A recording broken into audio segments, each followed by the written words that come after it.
अस्सलाम वालेकुम नाज़रीन। पाकिस्तान में सियासी सूरत हाल, सियासी जोड़ तोड़ और पाकिस्तान का जो सियासी टेम्परेचर है, दर्जा हरारत, वो इस वक्त ज़ोरों पर है। इमरान खान का असम्बलियाँ तोड़ने के हवाले से ऐलान के बाद मोहतरम जनाब शहबाज शरीफ और मोहतरम जनाब आसिफ अली जरदारी साहब की मुलाकातें जो हैं चौधरी शुजात से शुरू हो चुकी हैं। और आसिफ अली जरदारी साहब वो पॉलिटिशियंस हैं जिनको सियासत का बादशाह कहा जाता है, बल्कि सियासत का बाप कहा जाता है। लेकिन इस वक्त गोडे पकड़ने का काम उन्होंने शुरू किया हुआ है। रिजीम चेंज ऑपरेशन से पहले जब तहरीक आदम एतमाद लाई जा रही थी, उस वक्त भी आसिफ अली जरदारी साहब चौधरी शुजात के पाँव छू कर जो है ना उन्होंने सलाम किया था। तो आसिफ अली जरदारी साहब ने ये साबित किया और उन्होंने मनवाया कि वो वाकई सियासत के बाप हैं और सियासत के लिए वो किसी के भी पाँव पकड़ सकते हैं, किसी की भी मिन्नत समाजत, किसी के भी दर पर चल कर जाने को वो तैयार होते हैं। मिन्नत समाजत करना अब उनका पेशा बन चुका है। आपको याद होगा रिजीम चेंज ऑपरेशन से पहले जब नो कॉन्फिडेंस मोशन लाई जा रही थी तो एक मुलाकात हुई थी। उस वक्त भी खैरियत दरियाफ्त करने गए थे, बहाना खैरियत का लेकिन मकासद कुछ और। तो आसिफ अली जरदारी साहब की एक बार फिर सेहत की दरियाफ्त और सियासी मकासद के लिए जोड़ तोड़ और मुलाकातें शुरू हो चुकी हैं। पहले शहबाज शरीफ साहब ने मुलाकात की, फिर आसिफ अली जरदारी साहब ने मुलाकात की और उन्होंने चौधरी शुजात हुसैन से मुलाकात में ज़ोर दिया कि वो परवेज़ इलाही साहब को किसी भी तरीके से मना लें और असम्बलियाँ जो हैं वो तोड़ने से रोक लें।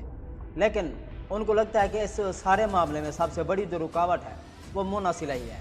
मोना सिलही की इमरान खान से काफ़ी ज़्यादा लगती है और इस दौरान परवेज़ इलाही साहब ने लचक भी दिखाई है। इसलिए जो है ना उनकी जो एक्टिविटीज़ हैं, मुलाकातें और मीटिंग्स वगैरह वगैरह वो बढ़ती जा रही हैं। इसी हवाले से उन्होंने चौधरी शुजात हुसैन से मुलाकात की। चौधरी शुजात हुसैन ने भी कल होने वाली मुलाकात के हवाले से कुछ बातें की हैं, वो मैं आपसे शेयर कर देता हूँ। इसके अलावा एक और टॉपिक है दानिया शाह का, वो भी हम डिस्कस करेंगे। जहांगीर तरीन साहब एक्टिव हो गए हैं पंजाब असम्बली को लेकर, वो पॉइंट भी डिस्कस करेंगे। लाहौर हाई कोर्ट ने 1947 से लेकर आज तक तोशाखाना की सारी तफसीलात जो हैं डिटेल्स वो इम्पोर्टेड हुकूमत से मांग ली हैं और इम्पोर्टेड हुकूमत सारी तफसीलात देने से जो है ना कतरा रही है। मोना सिलही की भी इमरान खान साहब से मुलाकात हुई है और उन्होंने परवेज़ इलाही के हालिया बयान पर इमरान खान को एतमाद में लेने की कोशिश की है। और परवेज़ इलाही साहब का क्या बयान था कल वाला, वो भी हम आपसे शेयर करते हैं और इस सारी तफसीलात का जो है हम जायज़ा लेते हैं। तो हमारे साथ रहिए।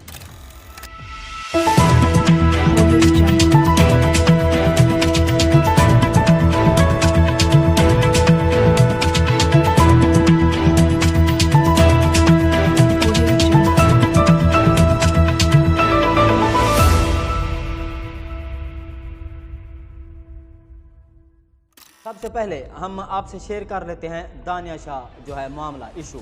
उस पर दानिया शाह को आपको मालूम है कि उसको गिरफ़्तार किया गया लोधरा से। उन पर एक मुकदमा कायम किया था आमिर लियाकत साहब की बेटी ने कि दानिया शाह ने आमिर लियाकत की एक नाजेबा वीडियो जो है ना सोशल मीडिया पर शेयर की थी। उस हवाले से जो है ना दानिया शाह को गिरफ़्तार किया गया और उससे मुताल्लिक़ रिपोर्ट्स हैं वो हम आप तक शेयर कर देते हैं। मरहूम आमिर लियाकत की साबिका अहलिया दानिया शाह ने दरख्वास्त ज़मानत दायर कर दी। कराची की मकामी जुडिशल मजिस्ट्रेट शर्की की अदालत में दानिया शाह के ख़िलाफ़ दायर दरख्वास्त पर समाअत के दौरान FIA ने अदालत को बताया कि दानिया पर आमिर लियाकत की नाजेबा वीडियो वायरल करने का इल्ज़ाम है। इस दौरान दानिया शाह के वकील ने बताया कि FIA ने दानिया के मोबाइल से कोई वीडियो बरामद नहीं की। देखें वीडियो अब कैसे बरामद होगी, हो सकता है डिलीट कर दी गई हो। ये चीज़ें तो जो है ना इस पर सिर्फ बहस ही की जा सकती है, अदरवाइज़ जो अदालतें हैं वो इन चीज़ों को खूब समझती हैं।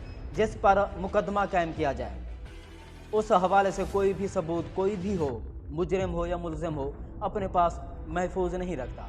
FIA ने बग़ैर तहकीकात के दानिया को गिरफ़्तार किया। अदालत ने सरकारी वकील, तफ्तीशी अफसर और मुद्दई मुकदमे को 20 दिसंबर के लिए नोटिस जारी करते हुए समाअत मुलतवी कर दी। 2 रोज़ कबल FIA हुकाम ने मरहूम डॉक्टर आमिर लियाकत हुसैन की गिरफ्तार मुलजमा बेवा दानिया शाह को जुडिशल मजिस्ट्रेट की अदालत में पेश किया। अदालत ने कहा कि FIA अगर चाहे तो जेल में जाकर तफ्तीश कर सकती है। दानिया ने अदालत के रूबरू बयान दिया कि आमिर लियाकत की वीडियो मैंने वायरल नहीं की। यह सब जायदाद की वजह से मेरे साथ किया जा रहा है। अदालत ने आइंदा समाअत पर तफ्तीशी अफसर को चालान पेश करने का हुक्म दे दिया। मुल्ज़िमा दानिया शाह को डॉक्टर आमिर लियाकत हुसैन की वीडियो वायरल करने की शिकायत पर FIA साइबर क्राइम कराची ने लोधरा से गिरफ्तार किया था। FIA साइबर क्राइम ने आमिर लियाकत हुसैन की बेटी की शिकायत पर मुल्ज़िमा को गिरफ्तार किया है। दानिया शाह पर आमिर लियाकत हुसैन की गैर इखलाकी वीडियो सोशल मीडिया पर वायरल करने का इल्ज़ाम है। दूसरी जानिब दानिया की वालदा ने बेटी की गिरफ्तारी की जिम्मेदार आमिर लियाकत की पहली अहलिया को ठहरा दिया। बेटी की गिरफ्तारी पर ज़ारो कतार रोते हुए वालदा सलमा बीबी ने इस वाक़े का जिम्मेदार डॉक्टर बुशरा इकबाल को ठहराया। सलमा बीबी का कहना है कि बेटी दानिया और बेटे को पुलिस और कुछ अफराद ने घर में घुसकर मारा पीटा और गिरफ्तार किया। पुलिस का कहना था कि हमने अपने पड़ोसियों से लड़ाई की है और पड़ोसियों ने हमारे खिलाफ शिकायत की है। हमने पुलिस से कहा भी कि हमारी किसी से लड़ाई नहीं हुई, किसी को हमसे तकलीफ पहुंची भी है तो हम माफ़ी मांग लेते हैं। दानिया की वालदा ने बुशरा इकबाल पर इल्ज़ाम लगाते हुए मजीद कहा कि यह सब बुशरा करवा रही है। पहले बुशरा ने आमिर लियाकत को कत्ल करवाया और अब दानिया को अगवा करवाया है। उन्होंने मजीद कहा कि हमने विरासत के लिए केस किया हुआ है, इसलिए बुशरा ये सब करवा रही है। सलमा बीबी ने पंजाब हुकूमत से मदद की अपील भी की है। तो अगर जहाँ विरासत का मामला हो, अगर कोई भी औरत या बेवा या तलाक याफ्ता औरत अगर अपने शौहर की विरासत के हवाले से केस दायर करे तो उसके लिए मुश्किलात पैदा करने की कोशिश की जाती है। हो सकता है कि इस मामले में विरासत मांगने के पेश नज़र उसको जो है ना ये सब कराया जा रहा हो। बहरहाल ये मामला अदालत के पास है, देखते हैं फिर इस मामले पर वो क्या फ़ैसला करती है। एक और भी पॉइंट आपसे शेयर करना है, वो है जहांगीर तरीन के हवाले से। वो अब पंजाब हुकूमत को बचाने के लिए या इस हवाले से वो मुशावरत में जो है ना मुशावरत के लिए मुतहरक हो चुके हैं। शहबाज शरीफ को उनके मुशीर सियासत व खेल ओन चौधरी ने जहांगीर तरीन का खसूसी पैगाम पहुँचाया। आज वज़ीर आज़म शहबाज शरीफ से ओन चौधरी ने मुलाकात की। मुलाकात में मुल्की मामलात, पंजाब की सियासी सूरत हाल और महकमाना उमूर पर गुफ्तगू भी की है। इस मुलाकात के दौरान ओन चौधरी ने वज़ीर आज़म शहबाज शरीफ को जहांगीर तरीन का खसूसी पैगाम पहुँचाया। कबल अज़ीं वज़ीर आज़म की ज़ेर सदारत पार्टी रहनुमाओं का भी इजलास हुआ है और ये इजलास बहुत बड़े बड़े हो रहे हैं। जब से इमरान खान ने ऐलान किया है तो उसके बाद जो है ना सियासत में खलबली मच गई है, क्योंकि अगर पंजाब और KP की हुकूमत डिज़ोल्व होती हैं तो 66% जो ज़िमनी इंतखाबात हैं वो कराना इनके लिए मुश्किल हो जाएगा। इन पर प्रेशर जो है वो बढ़ जाएगा जनरल इलेक्शन के लिए। माहिरीन तो कहते हैं कि ऐसा नहीं होगा, यानी कि जनरल इलेक्शन की राह हमवार होती नज़र नहीं आ रही। लेकिन एक आखिरी कार्ड था इमरान खान के पास, सो उन्होंने खेल दिया। उनके पास प्लान B भी नहीं है, प्लान B नून लीग या PDM के पास भी नहीं है। तो देखते हैं फिर इस मामले में जो सियासी टेम्परेचर है वो कहाँ जाकर ठंडा होता है। इजलास में पंजाब असम्बली को तोड़ने से बचाने के लिए तमाम ऑप्शन भी ज़ेर गौर आए हैं। इजलास में साद रफ़ीक, अयाज सादिक, अता तारड़ समेत मुस्लिम लीग नून के सीनियर रहनुमा शरीक हैं। इजलास में मुल्क की सियासी सूरत हाल पर तबादला ख्याल किया गया। इजलास में पंजाब की सियासी सूरत हाल पर मुशावरत की गई है। सियासी सूरत हाल पर मुशावरत क्या होगी? यही है कि आप जो है ना किसी तरह भी करके परवेज़ इलाही को मनाएं, क्योंकि परवेज़ इलाही के पास जो है प्लान A और प्लान B है। अगर वो इमरान खान के साथ खड़े होते हैं तो वो अपना मुस्तकबिल जो है, अपना जो पॉलिटिकल फ्यूचर जो है वो कम अज़ कम बचा सकते हैं। अगर इमरान खान के साथ इत्तेहाद, इमरान खान के अलाई बनकर रहते हैं तो अगर उन्होंने वजारत आला बचानी है, ये उनके पास प्लान B है। वो नून लीग के जो है ना PDM के इत्तेहाद में चले जाएं, जो वोट ऑफ कॉन्फिडेंस है वो फिर लाया जाएगा और परवेज़ इलाही को जो है ना अक्सरियत दी जाएगी इस मामले पर, क्योंकि 10 वोट परवेज़ इलाही साहब के भी हैं। PDM भी जो एतमाद के वोट में उसको वोट दे सकती है। तो वज़ीर आला वो बरकरार रहेंगे 5, 7 या 8 महीने के लिए। तो अगर ऐसा करते हैं प्लान B पर परवेज़ इलाही साहब, तो इमरान खान को जो है काफ़ी सारा इंतज़ार करना पड़ेगा। फिर जनरल इलेक्शन की तरफ जाती हुई जो है ना रास्ता नज़र नहीं आ रहा। अगर परवेज़ इलाही साहब ने अपना पॉलिटिकल फ्यूचर बचाना है तो इमरान खान से जो है इत्तेहाद में रहना होगा। देखें परवेज़ इलाही साहब ने जो बयान दिया है उस पर हम डिटेल से बात करते हैं, लेकिन जो उन्होंने बयान दिया है वो उनका अपना नज़रिया है, उनका अपना नैरेटिव है, वो अपनी पॉलिसी है उनकी। वो उनकी जो जमात है PTI में जम नहीं हुई, इसलिए वो जो चाहे बयान दे सकते हैं, लेकिन पीटीआई का जो है वो इत्तेहादी बनकर रह सकते हैं। ये पीटीआई कारकुनान जो पीटीआई रहनुमा है उन्होंने भी बयान दिया है कि वो उनका अपना नज़रिया है, लेकिन पीटीआई अपने उस लाइन पर, बयानिए पर हमेशा कायम रहेगी। तो लेट्स सी, देखते हैं कि इमरान खान साहब क्या स्ट्रेटजी जो है ना प्लान करते हैं, बनाते हैं, और परवेज़ इलाही साहब, क्योंकि 23 तारीख को असम्बली डिज़ोल्व होनी है पंजाब और केपी के। ऑलरेडी वो समरी जो है साइन करके दे चुके हैं परवेज़ इलाही साहब।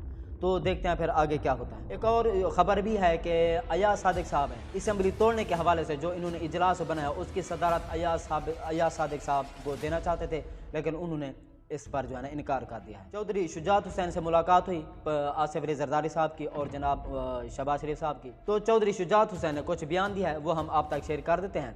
चौधरी शुजात हुसैन का कहना है कि चौधरी परवेज़ इलाही अगर फैसला करते हैं तो 5 माह निकाल सकते हैं। ये मैं आपसे पहले भी अर्ज़ कर चुका हूँ कि उनके पास जो प्लान बी है, अगर वो पीडीएम का इत्तेहादी बन सकते हैं, बनेंगे तो 5 महीने 6 महीने मज़ीद वो वज़ारत आला की सीट, क्योंकि उनको भी लगता है 10 सीटों के साथ वज़ीर आला बनना कोई आसान बात नहीं है। वो कह रहे हैं कि एक पावरफुल शख्स का पीटीआई पर एहसान है, तो क्या पीटीआई का परवेज़ इलाही पर एहसान नहीं है कि 10 सीटों वाले इंसान को उन्होंने वज़ारत आला की सीट दिलवाई है? तो परवेज़ इलाही साहब को यह भी नहीं भूलना चाहिए। इमरान खान अक्लमंद आदमी हैं, ये चौधरी शुजात हुसैन साहब कह रहे हैं। उन्हें किसी मशवरे की ज़रूरत नहीं है। मुझे आम इंतखाबात जल्द नज़र नहीं आ रहे। तफसीलात के मुताबिक चौधरी शुजात हुसैन ने अपने एक बयान में कहा है कि इतवार को शहबाज शरीफ और आसिफ अली जरदारी से खुशगवार माहौल में मुलाकात हुई है। ये उनको नहीं भूलना चाहिए कि यह मुलाकात उनकी सियासी है, उनकी खैरियत दरियाफ्त करना ये सब कुछ मतलब परस्ती में है।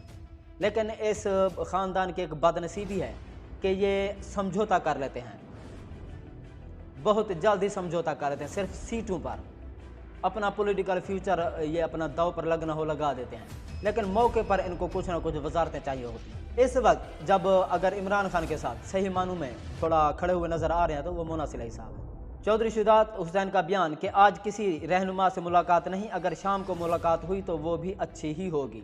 आइंदा 3 से 4 रोज़ तक राब्ते और मुलाकातें जारी रहेंगी। इतवार के रोज़ होने वाली मुलाकातों में अच्छी बातें हुई, कोई मनफी बात नहीं हुई। मुस्तकबिल का सियासी लाए अमल मिल बैठ के तय करेंगे। पंजाब में अच्छा ही होने जा रहा है इंशाल्लाह। ये तो मीडिया पर आया हुआ उनका बयान है, लेकिन अंदरूनी कहानी जो बैकडोर राब्ते हैं वो फिर देखते हैं कि क्या है। अब आते हैं चौधरी मोनस इलाही की इमरान खान से मुलाकात। गुज़श्ता रात मोनस इलाही ने ज़मान पार्क जाकर इमरान खान से मुलाकात की। समाजी राब्ते की वेबसाइट पर अपने पैगाम में मोनस इलाही ने कहा कि थोड़ी देर पहले इमरान खान से मुलाकात हुई है, हमारा इत्तेहाद कायम दायम रहेगा और इंशाल्लाह नून लीग अपना मातम जारी रखे। मुलाकात में पाकिस्तान तहरीक इंसाफ के मरकजी रहनुमा फवाद चौधरी भी मौजूद थे। मुलाकात के दौरान मोनस इलाही ने इमरान खान को अपने वालिद परवेज़ इलाही के बयानात पर एतमाद में लिया। ख्याल रहे कि गुज़श्ता रोज़ वज़ीर आला पंजाब चौधरी परवेज़ इलाही साबिक आर्मी चीफ की हिमायत में खुलकर सामने आ गए थे। उन्होंने कहा कि इमरान खान को बात कही है कि जनरल बाजवा हमारे मोहसिन हैं, आपके भी मोहसिन हैं, पीटीआई के भी मोहसिन हैं, उनके खिलाफ ना बोलें। हम दोपहर के वक्त मिले तो कहा बाजवा साहब के खिलाफ बातें ना करें। इमरान खान ने कहा मेरे पास और भी बहुत दरख्वास्तें आई हैं, फिर मैंने मान ली। हमें साथ बिठाकर जनरल को बुरा भला कहना बहुत ज़्यादती है, एहसान फरामोश ना बने। जनरल के एहसानात हैं, वो आपको उठाकर कहाँ से कहाँ ले गए, कहाँ से कहाँ पहुँचाया। बैरून मुल्क से फंड्स लाने खुद गए, सऊदी अरब, कतर और IMF से पैसे साबिक आर्मी चीफ लेकर आए। उन्होंने ही IMF से बेल्जियम में बैठकर बात की थी। क्या ये अवतार है, ऊपर से उतरे हैं? बस बहुत हो गया। अगर अब किसी ने उनके खिलाफ बात की तो मैं सबसे पहले खुद बोलूँगा, मेरी पार्टी बोलेगी। कोई बंदा इतना एहसान फरामोश नहीं हो सकता। ये चौधरी परवेज़ इलाही का बयान था और उस पर मोनस इलाही ने इमरान खान को एतमाद में लिया। और पीटीआई रहनुमाओं में इस बयान पर काफ़ी सारी तफ्शीश भी पाई जाती है, लेकिन फ़िलवक्त परवेज़ इलाही के ख़िलाफ़ इमरान खान ने बोलने से मना कर दिया है, क्योंकि जब तक ये पंजाब असम्बली या KP की असम्बली डिज़ोल्व नहीं होती तो कुछ चीज़ों पर कंप्रोमाइज़ करना होगा, समझौता और सब्र से काम लेना होगा। एक और अहम तरीन ख़बर कि लाहौर हाई कोर्ट ने तमाम लीडर हुक्मरानों से 1947 से लेकर अब तक का तोशाखाना रिकॉर्ड मांग लिया है, और इस पर जो है इम्पोर्टेड हुकूमत के तोते उड़ गए हैं, वो परेशान हैं, और उन्होंने पहले ही जो है ना आएँ बाएँ शाएँ करना शुरू कर दिया है, क्योंकि वो चाहते हैं कि इस मामले पर सिर्फ इमरान खान जवाब दे। हम जवाब देने के काबिल नहीं हैं, और ना ही जवाब देने के अहल हैं, और ना ही जवाब देने के पाबंद हैं, क्योंकि 50 रुपए के कालीन, 60 रुपए की घड़ी और 1 लाख रुपए की बुलेट प्रूफ गाड़ी, और ये चीज़ें जो है ना उन्होंने ये 1-2% कीमत पर भी नहीं ली। इमरान खान ने तो फिर भी 50% पर ली हैं। तो रिकॉर्ड देना इनके लिए जो है ना गले का फंदा बन सकता है फिल वक्त, क्योंकि वो इक़्तिदार में हैं, तो ज़ाहिर है हीले बहाने तो करेंगे, लेकिन लाहौर हाई कोर्ट ने इस मामले पर रिकॉर्ड तलब कर लिया है। PTI के वकील जनाब अज़हर सिद्दीकी साहब की दरख्वास्त पर जो है ना ये मामला उठाया गया है।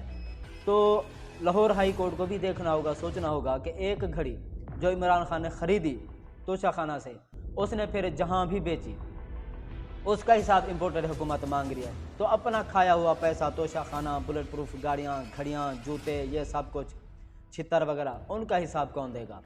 तो लाहौर हाई कोर्ट को इस मामले पर जो है सख्त नोटिस लेना चाहिए। नाज़रीन, अब तक के लिए इतना ही। मज़ीद अगले व्लॉग में, तब तक अपना और अपने चैनल का ख्याल रखिएगा। अल्लाह हाफ़िज़।